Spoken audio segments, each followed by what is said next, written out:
அதிமுகனால ஒரு வலுவான கூட்டணி அமைக்க முடியல அப்படின்னு ஒரு புகார், ஒரு குற்றச்சாட்டு வைக்கிறாங்க. ஏன்னா திமுக தொகுதி பங்கீடு வரைக்கும் முடிச்சாங்க. ஆனா அதிமுக என்ன கூட்டணி பேச்சுவார்த்தையில தான் இருக்காங்க அப்படின்னு சொல்றாங்க. ஒரு வலுவான கூட்டணியை கட்டமைக்க முடியல அப்படின்னு. அதை எப்படி பாக்குறீங்க?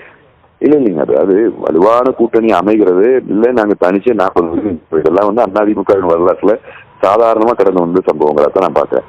2014 40 தொகுதியிலும் இரட்டை இலை சின்னத்தை நிறுத்தி அதிமுக களம் கண்டுச்சு. அந்த தேர்தலில் தான் இந்தியாவினுடைய 2வது பெரிய கட்சியாக பாராளுமன்றத்துக்குள்ள போய் உட்கார்ந்தாங்க. அது அந்த வரலாறு அதிமுக கொண்டு. திமுக தனிச்சு நின்றதா அவங்களுடைய 600 ஆண்டு கால அரசியல் வரலாற்றை தனிச்சு நின்றதா வரலாறு இல்லை அவங்களுக்கு, நீக்கவும் முடியாது. எனவே தமிழ்நாட்டினுடைய தனிப்பெரும் கட்சியாக இருக்கிற அனைத்து இந்திய அண்ணா திராவிட முன்னேற்றக் கழகம் கூட்டணிக்கான வேலையை செய்து கொண்டுதான் இருக்கிறாங்க. கூட்டணி பேச்சுவார்த்தைகள் நடந்து கொண்டிருக்கிறது. ஒரு நல்ல கூட்டணி அமையும் என்கிற எதிர்பார்ப்பும் இருக்கிறது. நாங்க எங்களை பொறுத்த வரைக்கும் தேர்தல் அனௌன்ஸ் பண்ணவரை கூட்டணி அனௌன்ஸ் பண்ணா என்ன பிரச்சனை? அது என்ன இருக்கு? காலகாலம் அப்படித்தான் பண்றோம். நீங்க உங்க கூட்டணிங்கிறீங்களே, திமுக கூட்டணியில எந்த கட்சிக்கு ஓட்டு இருக்கு? எனக்கு அது புரியலையே. இந்த மக்கள் நல கூட்டணி அமைச்சவங்க நின்ற போது இவங்க ஒவ்வொருவரும் வாங்கின வாக்கு சதவீதம் என்ன? 0.5% வாங்குச்சுங்க சிபிஐ. அதை விட 1% நம்ம வச்சா வாங்கிச்சு சிபிஎம். மதிமுகவுக்கு என்ன ஓட் பேங்க் இருக்குது? என்ன இருக்குது? அந்த மக்கள் நல கூட்டணியிலேயே அதிகமான வாக்குகளை பெற்று சதவீதத்தை பெற்று அந்த கூட்டணிக்கு எதை காப்பாற்றி விட்டது தேமுதிக தான் இல்லைங்களா? அப்ப உங்கள்கிட்ட கூட்டணிக்கு கட்சி இருக்குது, அந்த கட்சிக்கெல்லாம் ஓட்டு இருக்குதாங்கிற கேள்வி இருக்குல்ல. அதனால இது ரொம்ப கூட்டணி அமைச்சுட்டோம் நாங்க பண்ணிட்டோம் என்று ஸ்டாலின் சொல்லிட்டு, ஸ்டாலின் அவர்களை பொறுத்த வரைக்கும் திமுகவை பொறுத்த வரைக்கும் ஒரு பெரும் பதட்டம் தெரிகிறது. இவர்கள் பாரதிய ஜனதாவோடு அதிமுக கூட்டணி வைத்துக் கொண்டிருந்தது என்கிற போது அதிமுகவை பற்றி குறை சொல்வதற்கு எதுவுமே இல்லாத சூழல்ல கூட பாரதிய ஜனதா கூட்டணி என்று சொல்லி அதிமுகவை எதிர்த்து பிரச்சாரம் பண்ணாங்க.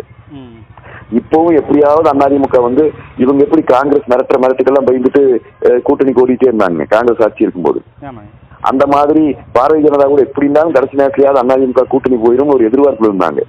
அப்படி போயிடுச்சுன்னா இதை வச்சு பிரச்சாரம் பண்ணிடலாம் நம்ம நினைச்சிட்டு இருந்தாங்க. அது நடக்கல. அப்படிங்கிற போது எங்கள் பொதுச் செயலாளர் சொன்னதுதான் என்கிற உறுதியான நிலையில் அவர் நின்ற பிறகு இப்பொழுது ஒரு பேரச்சமும் பெரும் பதட்டமும் அவர்களை தொற்றிக் கொண்டிருக்கிறது. எனவே அவசரமாக தொகுதிகளை பிடிச்சிட்டு சீக்கிரம் ஓடுங்க, ஏதாவது பண்ண முடியுமான்னு பாருங்கிறாங்க. என்னத்தை பண்ணுவீங்க? நான் வெளிப்படையா கேட்கிறேன். இந்த கேள்விக்கான பதில தயவு செய்து கேளுங்க. திமுக எதை வச்சு பிரச்சாரம் பண்ணுவீங்க? வேட்பாளர் அறிவிச்சிட்டீங்க, ஓகே ரைட். 39 நாடாளுமன்ற உறுப்பினர்களும் பாண்டிச்சேரியோடு சேர்த்து போன தடவை நீங்க செஞ்ச வேலை என்னங்கிற கேள்வி இருக்குல்ல. நீங்க எத்தனை தடவை தெருவில் இறங்கி வந்தங்கிற கேள்வி இருக்குல்ல. கொரோனா காலத்துல எந்த எம்பி மக்களுக்கு உதவினாருங்கிற கேள்வி இருக்குல்ல. எந்த பிரச்சனைக்குமே போராடாது நீங்கள் எப்படி நீங்க இனி வேட்பாளர் அறிவிச்சுட்டு என்ன பண்ண போறீங்க? மின்சார கட்டணத்தை 3 மடங்கு உயர்த்தி இருக்கிறீங்க, சொத்து வரியை கட்டி விட்டு இருக்கிறீங்க, வீட்டு வாடகைகள் ஏறி போச்சு, இன்னைக்கு கட்டுமான பொருட்களின் விலை ஏறிடுச்சு, பால் விலை ஏறிடுச்சு, பத்திரப்பதிவு கட்டணம் ஏறிடுச்சு, சகல பொருட்கள் விலையும் ஏறிடுச்சு உங்க ஆட்சியில. எதை வச்சு பிரச்சாரம் பண்ணுவீங்க? எனவே இது பதட்டத்தின் வெளிப்பாடு தானே ஒழிய கூட்டணி பற்றி எல்லாம் கவலைப்பட வேண்டிய தேவையில்லை. அது எங்களுடைய பொதுச் செயலாளர் ஒரு கூட்டணி அமைப்பார். இல்லை என்றாலும் எங்கள் பொதுச் செயலாளர் என்ன முடிவு எடுக்கிறாரோ அதுல களத்துல வேலை செய்யறதுக்கு தயாரான நிலையில அனைத்து இந்திய அண்ணா திராவிட முன்னேற்றக் கழகத்தின் தொண்டர்கள் இருக்கிறார்கள். இப்போ அதிமுக பாஜக ஒரு கள்ள கூட்டணி இருக்கு அப்படின்னு சொல்லி நேற்று சிஎம் ஒரு குற்றச்சாட்டு வச்சிருக்காருங்க. அவர் இருக்கிற பகுதி அந்த பதவிக்கு துளி கூட தகுதியற்றவர். அவருடைய தரம் இவ்வளவுதான் என்று வெளிப்படுத்துகிற வகையில அவருடைய பேச்சு இருந்துச்சுங்க. எது கள்ளக்கூட்டணி? எதுக்கு கள்ளக்கூட்டணி தேவை நான் கேட்கிறேன். வெளிப்படையா நாங்கள் சொன்ன நாளில இருந்து பாரதிய ஜனதாவோடு நாங்கள் கூட்டணி இல்லை என்று அறிவித்த போது நாங்கள் கூட்டணி இல்லைதான். நான் இன்னும் சொல்றேன், பாரதிய ஜனதாவோடு கூட்டணி இருந்த போதும் கூட திமுக போய் காங்கிரசுடைய காலடியிலே சரணாகதி அடைந்து கிடந்ததை போல அனைத்து இந்திய அண்ணா திராவிட முன்னேற்றக் கழகம் இருந்ததில்லை. இவங்க அப்படி பிரச்சாரம் பண்ணாங்க ஊடகங்களை வச்சு, அதிமுக அப்படி போயிடுச்சு இப்படி போயிடுச்சு. நான் கேட்கிறேன், அதிமுக உள்ள இருக்கும்போது கூட்டணியில் இருக்கும்போது தானுங்க பாதுகாக்கப்பட்ட வேளாண் மண்டலமாக மாற்றி பாரதிய ஜனதாவினுடைய கருத்துக்கு எதிர்கருத்தாக நாங்கள் டெல்டா மாவட்டங்களை காப்பாற்றணும். பாரதிய ஜனதா கூட்டணியில் இருக்கும்போது தாங்க 7.5 விழுக்காடு நீட் தேர்வுல அரசு பள்ளி மாணவர்களுக்கு உள்ளிட ஒதுக்கீடு கொண்டு அதுக்கு ஆளுநர் கையெழுத்து போடலன்னு சொன்னப்ப நாங்களே அரசியலமைப்பு சட்டம் முதலமைச்சருக்கு கொடுத்திருக்க அதிகாரத்தை பயன்படுத்தி அவசர சட்டம் போட்டோம். ஆளுநர் கேட்காம ஆளுநர் கையெழுத்து இல்லாம சட்டம் போட்டோம்.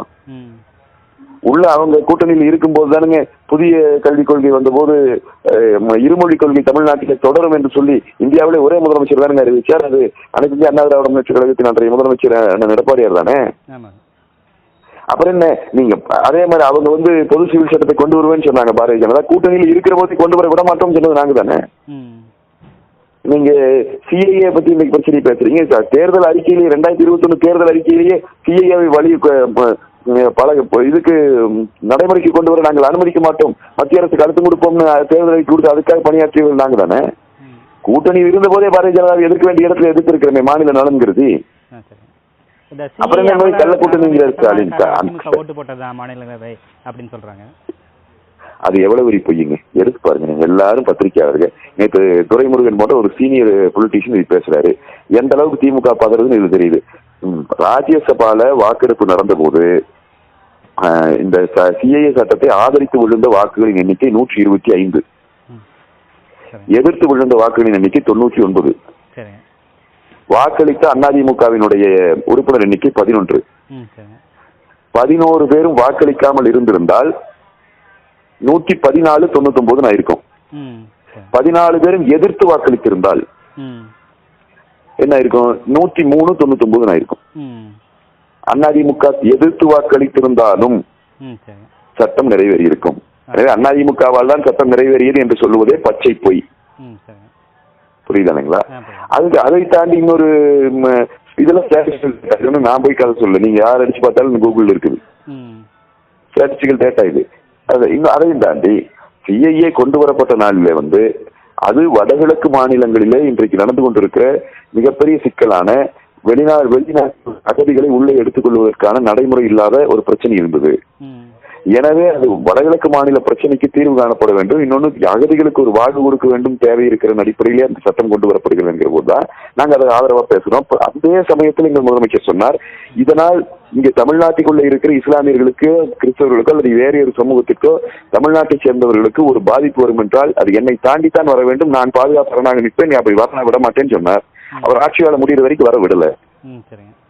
இப்பவும் நாங்கள் அதை எதிர்ப்பதற்கு காரணம் என்ன? மத்திய அரசு இது குறித்து இந்த சிஐஏ என்கிற இந்த சட்டத்தை கொண்டு வந்து இன்றைக்கு ஒரு அச்சத்தை உருவாக்கி விட்டது. இன்றைக்கு அந்த அச்சம் போகணுங்கிற நாங்க அது இந்த நாட்டினுடைய குடிமக்கள், இஸ்லாமியர்களோ கிறிஸ்தவர்களோ இங்க இருக்கிற இந்துக்களோ பார்சிகளோ யாரை எடுத்துட்டாலும் இந்த மண்ணினுடைய மக்கள், இந்த குடிமக்கள், நாட்டினுடைய குடிமக்கள். அப்ப அந்த நாட்டினுடைய குடிமக்கள் நாட்டின் அரசாங்கத்தாலேயே அச்சுறுத்தப்படுகிறார்களோ என்கிற பிரச்சனை வருகிற போதுதான் இது வேண்டான்னு சொல்றோம். இதுல இவ்வளவு முனைப்பு காட்டாதீங்க, இது விட்டுறீங்கன்னு சொல்றோம். அதனால இது என்ன தவறு இருக்கும்? இது பேசிட்டு இருக்கிறது பச்சை பொய்ங்க. துரைமுருகன் பேசியிருப்பதே பொய், மிகப்பெரிய பொய். கடைசி கேள்வி, இப்ப கருத்து கணிப்புகள் எல்லாமே திமுகவுக்கு சாதகமா இருக்கு. அதே போல அதிமுகவுக்கு ரொம்ப குறைவா காட்டிட்டு பிஜேபிக்கு அதிக வாக்குகள் கிடைக்கிற மாதிரி, சீட்டுகள் கிடைக்கிற மாதிரியான கருத்து கணிப்புகள் தொடர்ந்து ஊடகங்கள் வெளியிட்டு இருக்காங்க. அதை எப்படி பாக்குறீங்க? அதெல்லாம் தாங்க இது. இந்த கருத்து கணிப்புங்கிறதுங்க 2014 நாடாளுமன்ற தேர்தலில் அதிமுகவுக்கு ஒரு பெரிய வெற்றி கிடைக்காதுன்னு கருத்து கணிப்புகள் தொடர்ச்சியா சொன்னாங்க. இந்தியாவின் 2வது பெரிய கட்சியாக போய் பார்லிமெண்ட்ல உட்கார்ந்துச்சு அதிமுக. தனிச்சு போட்டு 40-37 ஜெயிச்சுட்டு போய் உட்கார்ந்தாங்க. அங்க 38 சீட் தனிச்சு. இதுல 2016 அதிமுக மீண்டும் ஆட்சிக்கு வர முடியாதுன்னு கருத்து கணிப்பு போட்டீங்க. 2021 புரட்சி தலைவர் அம்மா அவர்கள் மறைஞ்சிட்டாங்க. இது இல்ல, ஊடகங்கள் முழுவதும் இவர்கள் கையில இருந்துச்சு, திமுக கையில இருந்துச்சு. பெரிய சிக்கலை எங்களை கொடுத்தீங்க. யாரோ பிரசாந்த் கிஷோர் கூட்டிட்டு வந்து இல்லாத சிக்கனா வேலையெல்லாம் செஞ்சீங்க. இப்போ முதலமைச்சர் சமீபத்தில் சொன்னதை போல எதிர்கட்சியாக இருக்கிற போது தவறை கூட சரியாக செய்துட்டு இருந்தீங்க. அத்தனையும் நீங்க பண்ணிட்டு இருந்த நேரத்துல ஊடகங்கள் என்ன அன்னைக்கு கருத்து கணிப்பு போட்டாங்க? அதிமுக 10 தொகுதிக்குள்ளாக அடங்கி போய்விடும் என்று சொன்னாங்க. 75 தொகுதிகளை பெற்று ஒரு வலிமையான எதிர்கட்சியாக போய் சட்டமன்றத்திற்குள்ள உட்கார்ந்து பணியாற்றி கொண்டிருக்கிறோம். எனவே இந்த கருத்து கணிப்புகள் என்றைக்குமே அதிமுக வெல்லும்னு சொன்னதில்லை. ஆனா அதிமுக தோற்றதே இல்லை. இப்பொழுது கொண்டு இருக்கிற கருத்து கணிப்புகளினுடைய நிலையும் இதுதான். நான் சொல்லுகிறேன், 40 தொகுதியிலும், பாண்டிச்சேரியை சேர்த்து 40 தொகுதியிலும் அண்ணா திராவிட முன்னேற்ற கழகம் இந்த முறை வெற்றி பெறும். காரணம், நாங்கள் எங்கள் சாதனைகளை சொல்லி வாக்கு கேட்க போகிறோம். இவர்களினுடைய மிக மோசமான ஆட்சியை இவர்கள் செய்திருக்கிற மக்களுக்கு எதிரான மக்கள் விரோத நடவடிக்கைகள் சொல்லி வாக்கு கேட்க போறோம். எனவே கட்டாயமாக 40 தொகுதியிலும் அதிமுக வெற்றி பெறும். இந்த கருத்து கணிப்புகளை நாங்கள் எங்கள் மனதுக்குள்ள எடுத்துக்கொள்ளவே இல்லை. இப்போ லாஸ்டா இப்போ பிஜேபி அந்த கூட்டணி அமைக்கிறதுல அதிமுக பக்கம் இந்த சின்ன கட்சிகள் கூட போயிடக்கூடாது, தம் பக்கம் வரணும் அப்படின்னு சொல்லி இழுக்கிறாங்க அப்படிங்கிற மாதிரி சொல்றாங்க. பேச்சுவார்த்தை நடத்திட்டு இருக்கும் போதே அதிமுக பேச்சுவார்த்தை நடத்தக்கூடிய கட்சி கூட அவங்க பேச்சுவார்த்தை நடத்தி தம் பக்கம் இழுக்கக்கூடிய பணிகள் பண்ணிட்டு இருக்காங்க. அதை எப்படி பாக்குறீங்க? இல்ல, அது அவங்க கட்சி ஒரு கூட்டணி அமைக்கணும்னு முடிவு பண்ணிட்டு கூட்டணிக்கான வேலையை செஞ்சுட்டு போறாங்க. அதை பத்தி நாங்கள் உண்மையில் கவலைப்படல. ஆனா ஒரு செய்தி என்னன்னா, அதிமுகவை அழிக்க வேண்டும் என்றுதான் பாரதிய ஜனதா வேலை செய்கிறது என்கிற ஒரு பரவலான கருத்து இருந்துட்டு இருந்துச்சு. திமுகவை எதிர்க்கிறேன்னு சொல்லுவது சும்மா பூச்சாண்டி காட்டுற வேலை. சும்மா வெளிப்படையா திமுகவை எதிர்க்கிற மாதிரி காட்டிட்டு அதிமுகவை அழித்து விட வேண்டும், அதிமுகவுக்குள்ள துரோகிகளை வளர்த்து அவர்கள் மூலமாக அதிமுகவுக்கு நெருக்கடி கொடுக்கணும், இதெல்லாம் பாரதிய ஜனதாவின் திட்டம் என்று சில காலமாக சொல்லப்பட்டு வந்தது. அந்த சொல்லப்பட்டு வந்தது உண்மையா பொய்யா என்பதை இப்பொழுது பாரதிய ஜனதா நிரூபித்துக் கொண்டிருக்கிறது. எனவே எங்கள் பொதுச் செயலாளர் எடுத்த முடிவு என்பது மிகச்சரியான முடிவு என்பதை தொண்டர்கள் மட்டுமல்ல சாதாரண பொதுமக்களும் இன்றைக்கு ஏற்றுக்கொள்கிற நிலையை காலம் உருவாக்கி இருக்கிறது. அவ்வளவு.